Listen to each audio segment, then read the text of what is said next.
The frost crept across the window like grief made visible. Robert Morgan stood watching dawn break cold over his small frontier homestead, his calloused hand resting against the glass. Behind him, the kitchen table sat arranged for 2 children. One father, nobody speaking. Emma, 8 years old, scraped her spoon against the tin plate. The porridge was burnt again. She didn't mention it. Her younger brother Samuel, barely 5, ate in silence, his legs swinging beneath the chair that still felt too big for him. Robert turned from the window and sat down. The empty chair across from him caught his eye, as it did every morning. Sarah's chair. A year since she'd died, giving birth to a 3rd child who hadn't survived either. A year of managing alone. Eat up, he said quietly. Chores won't wait. Emma nodded. Samuel yawned. Neither child laughed anymore. Not really. Robert had noticed but didn't know how to fix it. He could mend fence, butcher hogs, keep the roof sealed against winter, but he couldn't give them back the sound of their mother singing while she cooked. After breakfast, he sent them to gather eggs while he chopped wood. The axe bit into oak with steady rhythm. Swing, split, stack, swing, split, stack. His body knew the work even when his mind drifted elsewhere. Mrs. Henderson had mentioned it again in town last week. Those children need a woman's care. Robert... Her voice had been kind but pointed. You can't do it all alone. Pride had kept him silent. Morgan men didn't ask for help. But pride didn't braid Emma's hair properly, or teach Samuel his letters, or remember to mend the torn curtains still hanging crooked in the parlor. That evening, after a supper of beans and cornbread that sat heavy and joyless, Robert tucked his children into bed. Emma's eyes were solemn. Samuel clutched a wooden horse Robert had carved months ago. Sleep well, Robert whispered. Yes, Papa. They answered in unison. Downstairs. He sat alone by the fire. The cabin felt cavernous despite its modest size. 4 walls, 3 people, and somehow an ocean of emptiness between them all. Sarah's apron still hung on the kitchen peg. Robert stood and touched the faded cloth, fingers tracing the embroidered flowers she'd stitched during her last pregnancy. I'm trying, he whispered to the empty room. I'm trying, but I don't know if it's enough. The fire popped. Outside. Wind rattled the shutters. Tomorrow he'd need to ride to town for supplies. Face the stairs again. The pity in neighbors' eyes. Face the truth that he was drowning slowly and his children were drowning with him. Robert banked the fire and climbed the ladder to the loft. Nigai Nestor, through the small window. Stars burned cold and distant. Somewhere, beyond those stars. He hoped Sarah knew he was doing his best. He just feared his best wasn't nearly good enough. Grace Morgan arrived on foot mid-afternoon 3 days later, carrying everything she owned in one worn carpet bag. A water bursa. Robert was mending fence when he noticed her walking up the lane, her black morning dress stark against the autumn grass. He set down his tools and waited. She stopped 10 feet from him, back straight, despite obvious exhaustion. Mr. Morgan, she said, I'm Grace Hartwell, Widow Hartwell, lately staying with the Hendersons in town. Robert nodded slowly. He'd heard of her husband dead 8 months past. House lost a debt. The Hendersons took in strays sometimes, but their charity had limits. Mrs. Henderson mentioned you might need help. Grace continued. Her voice was steady, but her hands gripped the carpet bag tightly. I can cook, clean, mend. I don't need wages. Just a corner to sleep and meals with the family.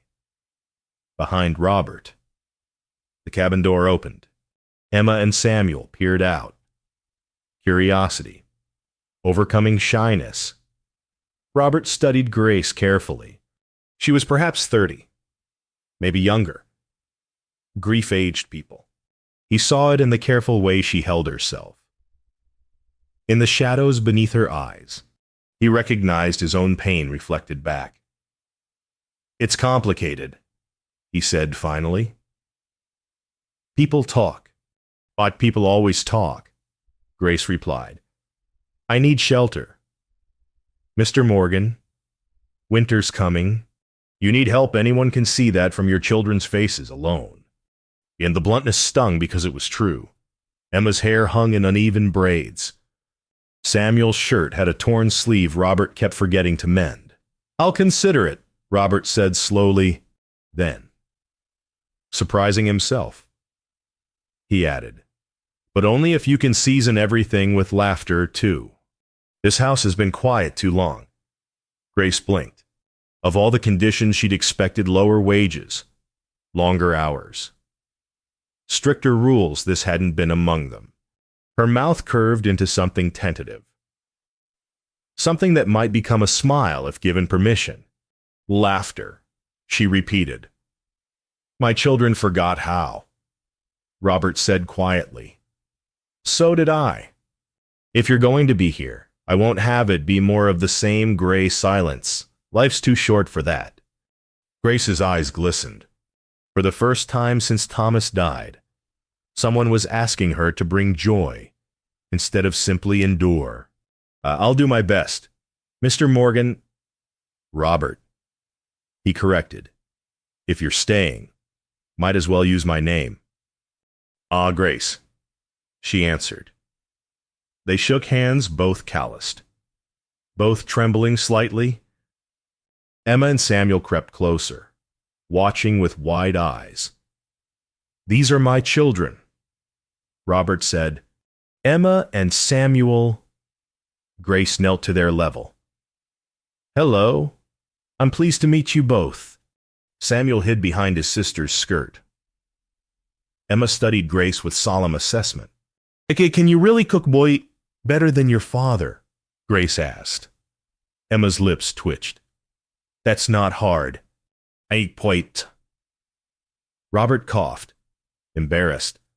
Grace laughed, a real sound. Rusty from disuse, but genuine. Samuel peeked out from behind Emma, intrigued.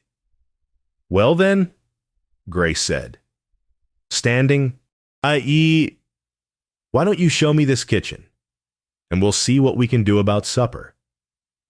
Robert picked up her carpet bag. It weighed almost nothing.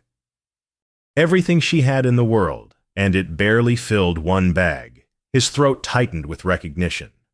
They were all just barely hanging on. "The room off the kitchen is storage," he said. "But there's space for a bed. It's small." "Small is fine," Grace said. "Small is more than I have now." The storage room was barely larger than a closet. Grace set her carpet bag on the narrow cot Robert had hastily assembled and looked around. Shelves lined one wall, holding preserves and dry goods. A small window let in afternoon light. And there, hanging on a peg by the door, was a woman's apron. Grace touched it gently. The fabric was soft from wear, embroidered with careful stitches. Sarah's apron. Robert had forgotten to remove it. She lifted it off the peg and held it to her chest. "I know what this means," she whispered to the empty room. "I know whose space I'm entering. I'll honor that." In her carpet bag, folded carefully at the bottom, was Thomas's shirt. She'd kept it because it still smelled like him, like sawdust and pipe tobacco. She understood the weight of objects left behind. Grace hung Sarah's apron back on its peg and went to explore the kitchen. Your copper does. It was functional, but neglected dishes stacked unevenly. Floor needing swept. Stove, crusted with burnt remnants. But the bones were good. A woman who loved this space had organized it once. She found dried beef, potatoes, onions, carrots. In the yard, herbs grew wild near the well. Grace gathered them, remembering recipes her mother taught her. Cooking had been her language of love with Thomas. Maybe it could be again. 2 hours later, she called them to supper. Robert and the children entered the kitchen and stopped. The table was set properly. Candles burned in the center. The smell of stew rich with herbs filled the air, and golden cornbread cooled on the sideboard. "Sit," Grace said. They obeyed. Still uncertain, Grace served them, then sat in the empty chair, Sarah's chair. She saw Robert's jaw tighten, but he said nothing. The stew was perfect. The cornbread melted on the tongue. After a few bites in silence, Samuel looked up at Grace. "Tell us a story," he said shyly. "Samuel." Robert warned. "No, it's all right," Grace said. She thought for a moment, then smiled. "Did I ever tell you about the clever fox who outwitted the farmer?" Emma shook her head. Samuel leaned forward. Grace launched into the tale, her voice animated, her hands gesturing. The fox was smart but kind, stealing chickens not from malice but to feed his hungry kits. The farmer was gruff but fair. In the end, they reached an agreement the fox would keep the hen house safe from other predators in exchange for one chicken a month. So, everyone won. Emma asked. Everyone won. Grace confirmed. Sometimes the best solutions come from unexpected friendships. Samuel giggled. It was a small sound, tentative, but it cracked something open in the room. Emma smiled. Really smiled for the first time in months. Robert's eyes filled with tears. He quickly blinked away. After the children went to bed, Robert and Grace cleaned up together. He washed, while she dried, finding an easy rhythm in the simple task. "Thank you," Robert said quietly, "not just for the meal. For the laughter," Grace asked. "For keeping your promise." He paused, hands still in the soapy water. "They needed this. I needed this." Grace nodded. Through the window, the first snow of the season began to fall, soft flakes drifting down like blessings. Something had shifted tonight. They both felt it, a threshold crossed that couldn't be uncrossed. "I'm glad I'm here," Grace said softly. Robert didn't reply, but his slight smile said enough. The kitchen glowed warm in the lamplight. Outside, winter was coming. Inside, for the first time in a year, something like hope had taken root. The first week unfolded in small, precious moments. Grace woke before dawn to start the fire and prepare breakfast. Robert found her singing softly while she worked, old hymns and folk songs that filled the cabin with sound it had forgotten. Emma followed Grace everywhere, soaking up attention like parched earth drinks rain. Grace taught her to braid bread dough, to measure flour, to crack eggs without shells. The girl's solemn face gradually softened into something approaching childhood again. Samuel was more cautious but couldn't resist Grace's gentle persistence. He had wonder. She let him help knead dough, his small hands making more mess than progress. She praised his efforts seriously, treating him like a valued assistant rather than a hindrance. Robert watched from the edges. He'd find excuses to come back to the cabin during the day, forgotten tools, early lunch, checking the roof seal. Each time, Grace's laughter through the window pulled him home like a rope tied around his ribs. They fell into evening routines. After supper, Grace mended clothes while Robert carved spoons and small toys for the children. They talked during these quiet hours, sharing carefully selected pieces of themselves. "Aw, Thomas was a carpenter," Grace said one night, thread pausing mid-stitch. "Good with his hands, He built our house himself, every board and nail. Must have hurt to lose it. Robert said, losing him hurt more. Grace's voice was steady. The house was just wood, but it felt like losing him twice, first his body, then his dream. Robert nodded, understanding completely. Sarah loved this place, made it home with curtains and gardens and her singing. After she died, it felt like living in a stranger's house. Until now, Grace asked gently. Robert's knife paused. Until now, he admitted. On Sunday, the Hendersons visited after church. Mrs. Henderson's eyes were sharp, assessing every detail. She noted how Emma sat close to Grace at the table, how Samuel showed Grace his wooden horse with pride. It's quite an arrangement, Mrs. Henderson said. Accepting tea. A widow living under a widower's roof? It's practical, Robert replied evenly. My children need care. Mrs. Hartwell needs shelter. Still, Mr. Henderson interjected carefully. People talk. Robert, you understand. After they left, silence stretched uncomfortable between Robert and Grace. They washed dishes with more space between them than before, hyper-aware of every accidental touch. I don't care what people think. Robert said finally, You should.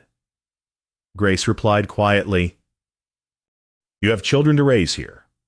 Reputation matters in small towns. So does sanity, Robert countered. And for the first time in a year, I feel like I'm not drowning. Grace's hands stilled in the water. She wanted to say she felt the same, that cooking for this family had given her back a sense of purpose. She'd thought, lost forever. But the Hendersons' pointed looks had reminded her how precarious this all was. That night, lying in her small room, Grace heard Emma crying softly upstairs. She waited to see if Robert would handle it. But the crying continued. Grace climbed the ladder quietly. Emma sat up in bed, tear-streaked. I dreamed Mama came back, but couldn't find us, she whispered. Grace sat on the edge of the bed and pulled the girl close. Your mama knows exactly where you are, and she knows you're safe and loved. Do you promise? Grace stroked Emma's hair. I promise. Mothers never really leave. They live in every good thing they taught us. Emma's breathing gradually steadied before Grace could leave. The girl whispered, I'm glad you're here. Miss Grace. Grace's throat tightened. I'm glad too, sweetheart. She climbed back down to find Robert at the bottom of the ladder. Thank you, he said softly. Their eyes held in the lamplight. Neither looked away. The space between them felt charged with everything unspoken. Good night, Robert. Grace finally said, Good night, Grace. But neither moved immediately. Both aware they were becoming something beyond employer and employee, beyond simple arrangement, something more complicated and infinitely more dangerous. The snow came early and heavy. A storm that trapped them together for 3 days straight. Robert stood at the window watching it accumulate, remembering winters past when Sarah would make it cozy inside while the world turned white outside. Yeah. We have enough supplies, Grace asked, coming to stand beside him. Plenty, Robert assured her. I stocked up last week. We'll be fine. The children treated the snowstorm like an adventure. Grace helped them build blanket forts by the fire. She taught Emma to knit while Samuel practiced his letters with charcoal on slate. Biased ye shiniuis. The cabin filled with activity, with purpose, with life. On the second night, after the children finally slept, Robert and Grace sat by the fire. The wind howled outside, but inside felt warm and safe. Tell me about Thomas, Robert said. Really tell me. Grace was quiet for a long moment. He got sick midwinter last year. Pneumonia. We didn't have money for the doctor right away.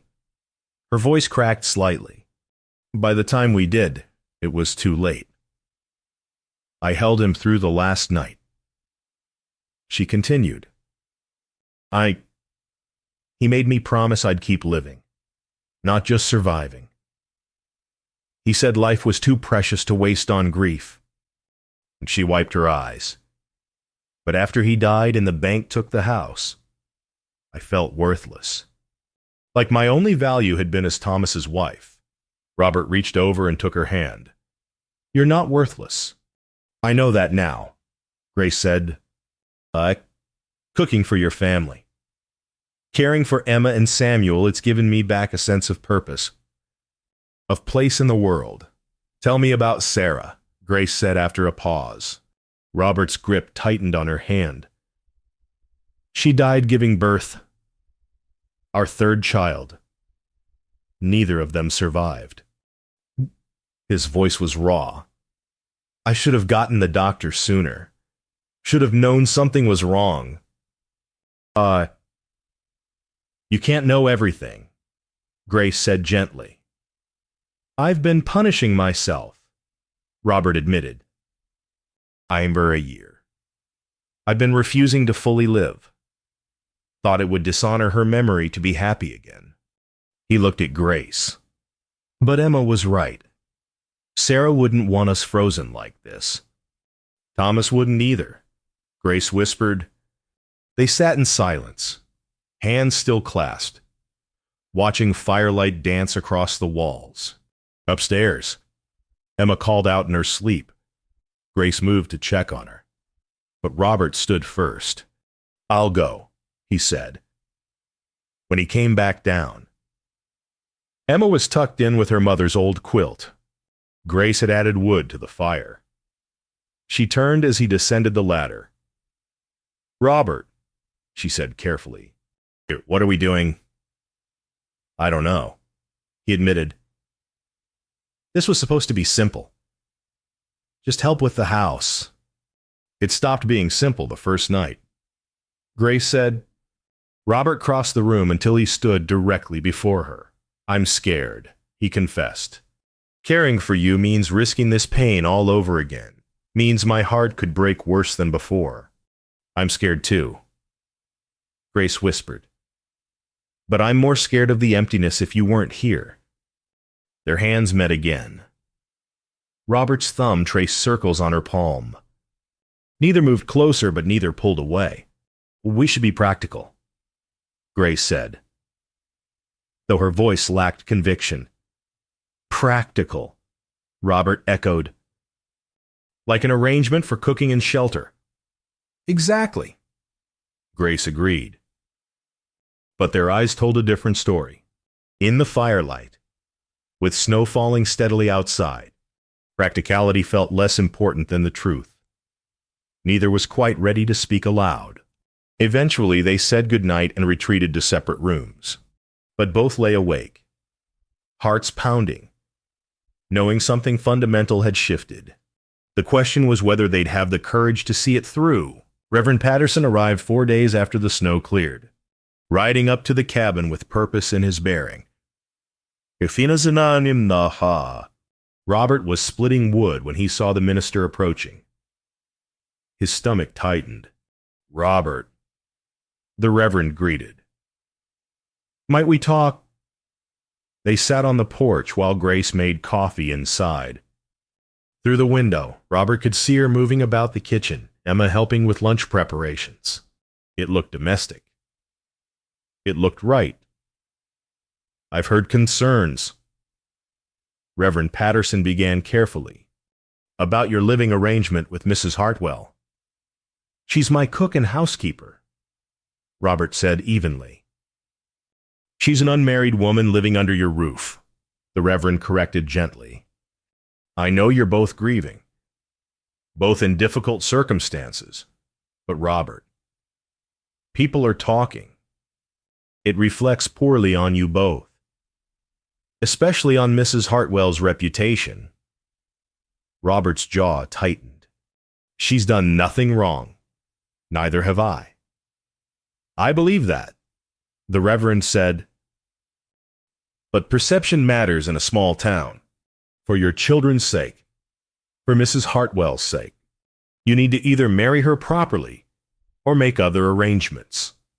The words landed like physical blows. Robert felt anger rising. Who were they to dictate his life? But beneath the anger lay fear.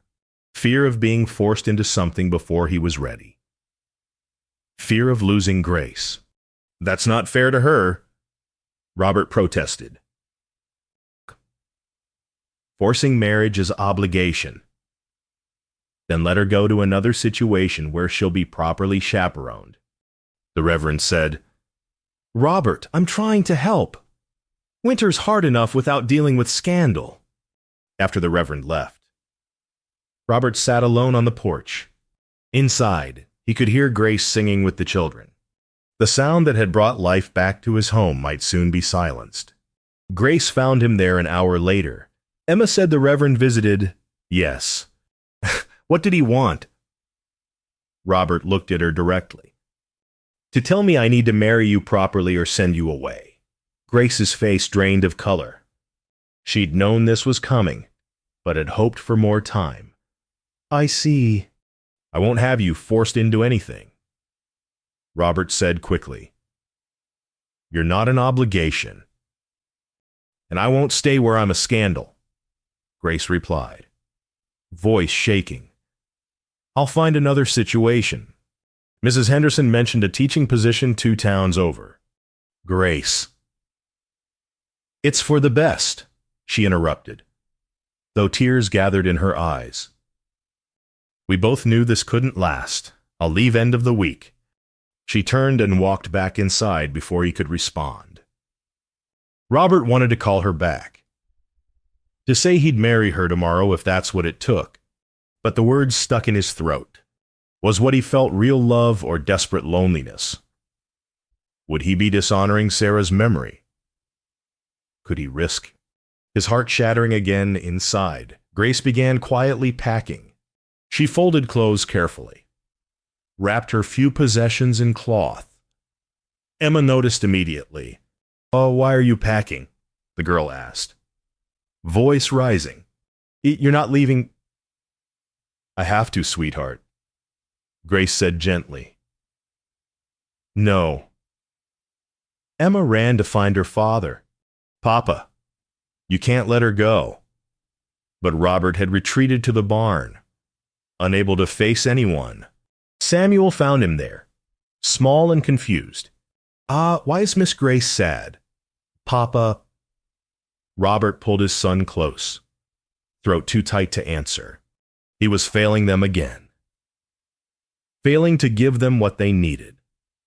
Failing to admit what he wanted. That night, supper was silent. Grace cooked, but barely ate. The children picked at their food, watching their adults with frightened eyes.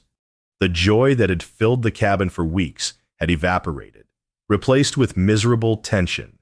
After the children were in bed, Grace and Robert stood in the kitchen, unable to meet each other's eyes. I'm sorry, Robert said finally. Don't be. Grace replied. We both knew this was temporary.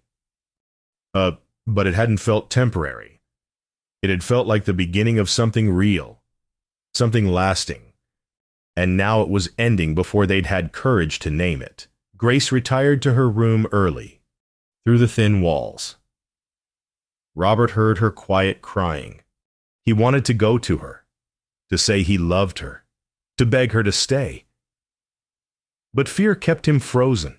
3 days before Grace's planned departure, Emma waited until her father sat alone after supper. She'd been gathering courage all day, and now her small face was set with determination. "Papa," she said, climbing into his lap though she was nearly too big for it. "Why are you letting Miss Grace leave?" "It's complicated." "Emma." "No, it's not," Emma insisted. Tears began streaming down her cheeks. "She makes us happy. She makes you happy. We laugh now. We feel like a family again." Robert tried to respond, but Emma barreled on, voice breaking. "Mama wouldn't want us sad forever. She loved you. She'd want you to be happy. She'd want us to have someone who cares for us." "Emma, you love her," Emma accused. I see how you look at her, and she loves you, but you're both too scared to say it. And now she's leaving, and we'll be alone again." The truth spoken from his 8-year-old daughter's mouth hit harder than any sermon. Robert held her while she cried, his own eyes burning. "You're right," he whispered. "I am scared." "Being scared doesn't mean you quit," Emma said, sounding far older than her years. "That's what you always tell me." After Emma finally slept, Robert sat awake through the long, dark hours. He walked through the cabin, seeing Grace's touches everywhere, curtains mended, shelves reorganized. Sarah's old apron hanging beside a newer one Grace had sewn. This was her home now as much as theirs. He thought of Sarah. Would she truly want him frozen in grief? Or would she want him to live? To love again? To give their children the mother they needed? He imagined her answer. And felt, for the first time, like she was giving him permission. In her small room, Grace lay sleepless as well. She looked at the walls that had become familiar, at the window that let in morning light, at the peg, where 2 aprons now hung. Leaving felt like losing Thomas all over again. Losing home again. She whispered to Thomas's memory, "I'll always love you, but I'm so lonely, and they need me. And I need them. Am I wrong to want this gut in her heart?" She imagined his voice answering with the same words he'd spoken dying. "Keep living. Don't just survive. I want to live." Grace whispered into the darkness, "I want this family. I want Robert. Even if it terrifies me."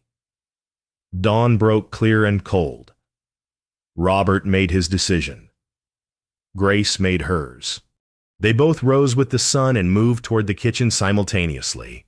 They arrived at the same moment. Lamplight soft between them. Robert's hair was disheveled from a sleepless night. Grace's eyes were red from crying. They stood facing each other across the small space. "Grace," Robert began.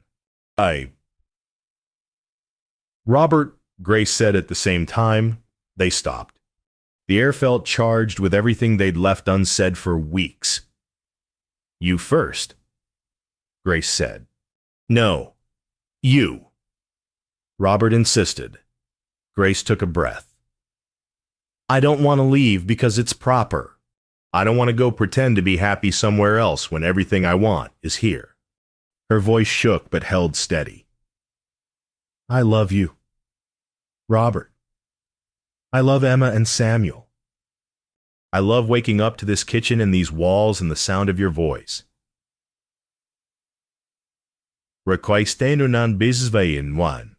I want to stay not as hired help, but as family." Robert closed the distance between them. "I was going to say almost exactly that." He took her hands in his. "I'm terrified. Loving you means risking this pain all over again. But Emma's right. Being scared doesn't mean I should quit. I love you," he said clearly. "Not because you cook or care for my children, though I'm grateful for both. I love your laughter, your strength, the way you made my daughter brave enough to tell me hard truths. I love who I am when you're near someone who remembers how to hope." Grace's tears fell freely. I was so afraid you only saw me as help, that I was foolish for feeling more. You're not foolish, Robert said. You're the bravest person I know. You walked up to a stranger's door with nothing and offered your heart disguised as cooking. Ja, daimar, de doi.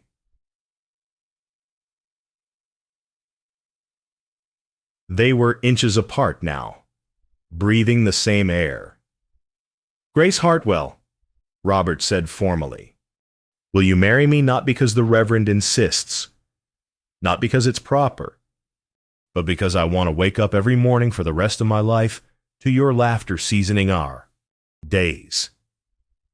Yes, Grace whispered. Yes, Robert. 1,000 times yes. They embraced as dawn light filled the kitchen. Above them, small footsteps sounded. Emma and Samuel had been listening, worried and hopeful. The children burst into the kitchen. She's staying, Emma asked breathlessly. Robert nodded, arm still around Grace. Forever. Emma and Samuel launched themselves at both adults. They held each other in the growing light, a family not born but chosen. Not replaced, but renewed. Through the window. Spring was coming. And for the first time in over a year, they all believed in tomorrow. Spring arrived slowly, then all at once. The snow melted into rivulets that fed the garden plot. Robert worked alongside neighbors to expand the cabin, adding a proper bedroom and enlarging the kitchen. The men had softened after seeing genuine love bloom. Even the Hendersons admitted they'd been wrong to judge so harshly. Emma helped Grace plant vegetables and herbs in neat rows. The girl chattered constantly now, making up for a year of silence. She asked questions about the wedding, about what to call Grace after they married, about whether they might have more siblings someday. One thing at a time, Grace laughed, showing Emma how to thin seedlings without killing them. Why, first the wedding. Then we'll see what the Lord provides. Samuel followed his father everywhere, toy hammer in hand as Robert built.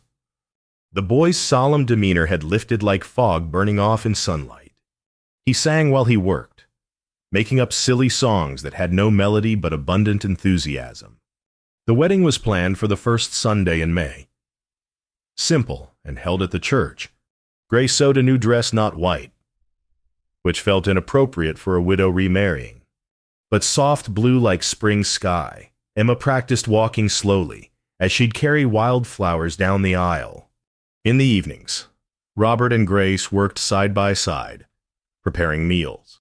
No longer awkward about their closeness, she'd lean against him while stirring soup. He'd kiss her temple while reaching for plates. The children giggled at their parents' obvious affection. You're getting married in 10 days, Emma announced at supper one evening. And then Miss Grace will be our mama. Grace's breath caught. She looked at the children carefully. Only if you want me to be, I could never replace your first mama, but I could be a second one. A different kind. Samuel nodded immediately. Emma was more thoughtful. Would Mama mind? Robert knelt beside his daughter. Your mama loved you more than anything. She'd be happy knowing someone else loves you and takes care of you. Amen. Then I want you to be our mama too. Emma decided. She looked at Grace seriously. You have to promise to stay forever, though. No leaving. I promise, Grace said, throat tight. Forever and always. That night, after the children slept, Robert and Grace sat on the porch watching stars emerge. The air was mild, carrying the scent of growing things. Are you scared? Grace asked quietly. Yes, Robert admitted. But the good kind of scared. The kind that comes before something wonderful. Me too, Grace said. She leaned her head on his shoulder. I never thought I'd feel this way again. Happy. Hopeful. Home. Thomas would be glad. Robert said, That you found this? Grace nodded. Sarah, too. I think, on. They sat in comfortable silence, hands clasped, listening to the night sounds of the frontier. Inside the cabin, lamplight glowed warm. This house that had been silent for so long now held laughter and love and the promise of all the tomorrows they'd build together. Robert, Grace said softly. Yes. Thank you for asking me to season everything with laughter. It saved us both. Bertie. Robert kissed her gently. You brought more than laughter. You brought life back. You brought hope. You brought home. We did it together. Grace corrected. That's what family does. Banner, Shay, and under the spring stars, with their children sleeping peacefully inside and their future stretching bright before them. They believed it with every fiber of their beings. The wedding morning dawned clear and perfect. Grace woke in her small room one last time tonight.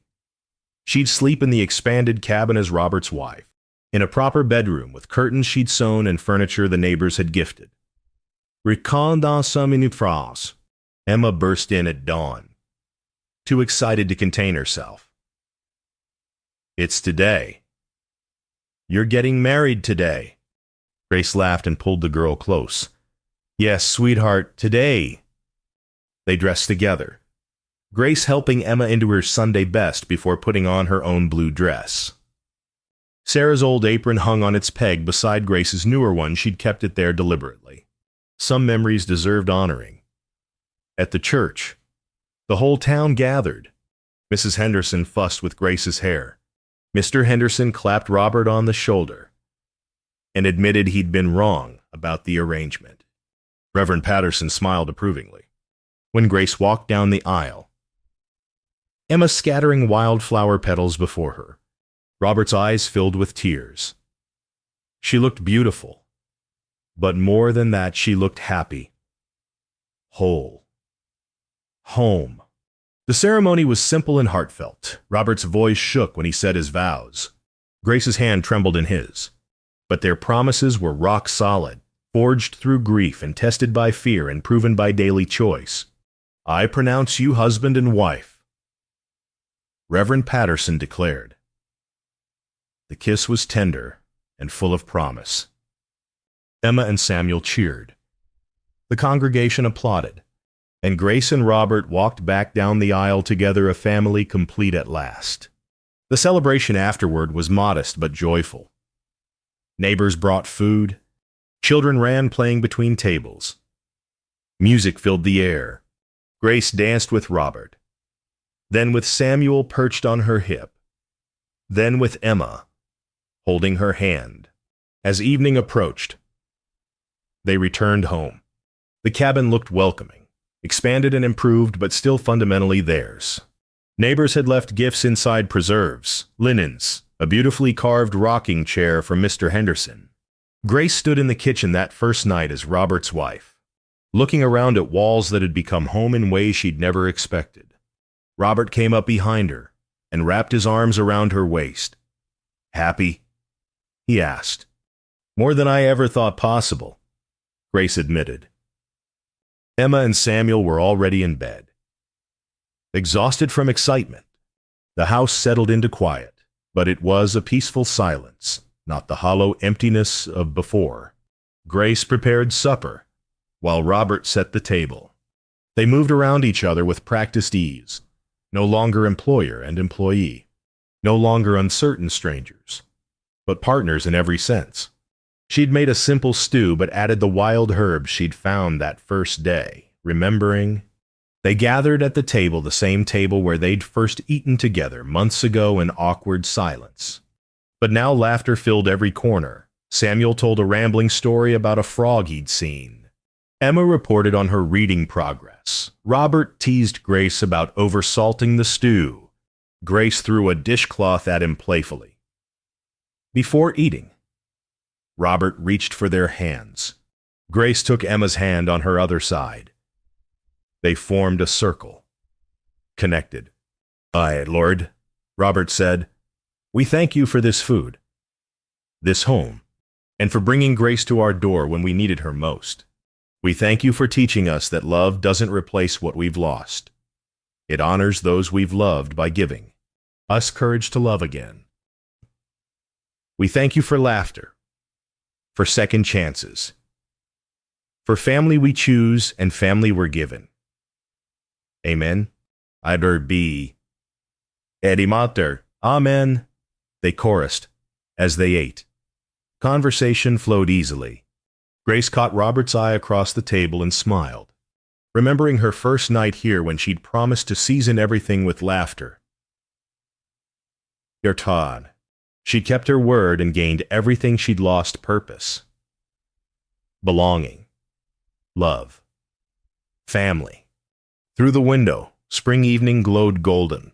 The garden was planted. The cabin was expanded. The children were thriving. And two grieving hearts had found healing in the most unexpected place in each other's courage to risk again. "All past the cornbread?" Samuel asked. They all laughed at the request. At the ordinary moment. At the simple, perfect music of being together. Grace cut generous slices and passed them around, her husband's hand briefly squeezing hers as she set the plate down. This was home. This was family. This was the life she'd thought lost forever, rebuilt with laughter and love and daily choosing each other. The frontier could be harsh, but it also offered second chances to those brave enough to take them. And as firelight flickered and voices rose in easy conversation, Grace knew with absolute certainty that she was exactly where she belonged.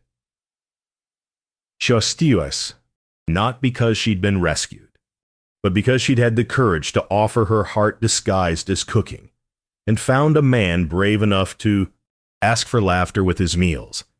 While dimanashi raw, sometimes the most practical arrangements bloom into the most beautiful relationships.